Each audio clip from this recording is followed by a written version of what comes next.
ಮಳೆ ಒಂದು ಕರೆಕ್ಟ್ ಟೈಮಿಗೆ ಬರ್ತಿದ್ರೆ ರೈತರದ್ದು ಎಷ್ಟು ದುಡ್ಡು ಉಳಿಯೋದಣ್ಣ. ಡೀಸೆಲು, ಕರೆಂಟು, ಡೀಸೆಲ್ ಹಾಕಿ ಮೋಟ್ರು ಎಳೆದು ರಟ್ಟೆ ಎಲ್ಲ ಬಿದ್ದೋಗಿದೆ ಕಣ್ರ. ಗುಡ್ ಮಾರ್ನಿಂಗ್ ಎಲ್ರಿಗೂ. ಇವತ್ತು ತೋಟಕ್ಕೆ ಗೊಬ್ಬರ ಹಾಕೋ ಒಂದು ಕೆಲಸ. ನೀರು ಹೊಡಿತಾ ಇದ್ದೀವಿ.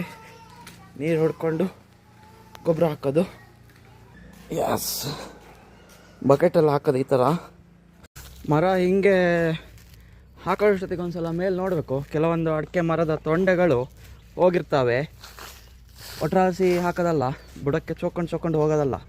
ಸ್ವಲ್ಪ ಅಡಿಕೆ ಮರದ ಕಡೆ ಎಲ್ಲ ನೋಡಬೇಕು. ಮೇಲ್ಗಡೆ ಮರ ಹೋಗಿದರೆ ಸುಮ್ಮನೆ ಗೊಬ್ಬರ ಹಾಕಿದ್ರೆ ವೇಸ್ಟ್ ಆಗುತ್ತೆ. ಸೊ ಹಾಗಾಗಿ ಗೊಬ್ಬರ ಹಾಕೋದೇನು ಭಾರಿ ಏನು ಸುಲಭವಾದ ಕೆಲಸ ಅಲ್ಲ.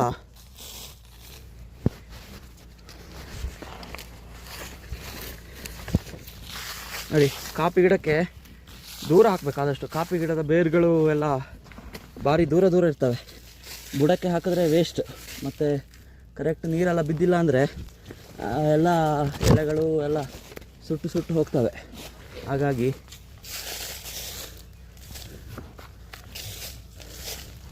ಸ್ವಲ್ಪ ಜಾಗ್ರತೆಯಲ್ಲಿ ಹಾಕೋಬೇಕು. ಸ್ವಲ್ಪ ಹಾಳೆ ಗಿಳೆ ಎಲ್ಲ ಇದ್ದರೆ ಎಲ್ಲ ತೆಕ್ಕೋಬೇಕು.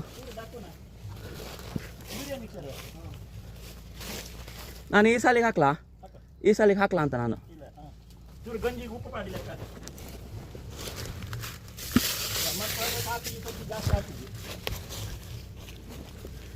ಹಳೆ ಗಿಡ ಇದ್ರೆ ಎಲ್ಲ ಸ್ವಲ್ಪ ಬುಡ ಕ್ಲೀನ್ ಮಾಡ್ಕೋಬೇಕು. ಇಲ್ಲಾಂದರೆ ಗೊಬ್ಬರ ಹಾಕಿದ್ರೆ ವೇಸ್ಟು. ಎಲ್ಲ ಹಿಂಗೆ ಕರೆಕ್ಟಾಗಿ ಗೀಸಿ ಹಾಕ್ಬೇಕು ಡೀಸೆಲು. ಇಲ್ಲಾಂದರೆ ಎಲ್ಲ ಕಸ ಎಲ್ಲ ಹೋಗಿ ನೀರು ಹಾರೋದೇ ಇಲ್ಲ. ಕೆಲವೊಂದು ಟೈಮು ನಾವು ಆನ್ ಮಾಡಿ ಎಲ್ಲ ಹೋಗಿರ್ತೀವಿ.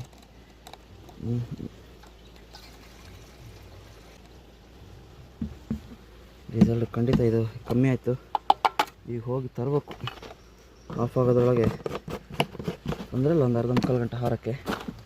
But still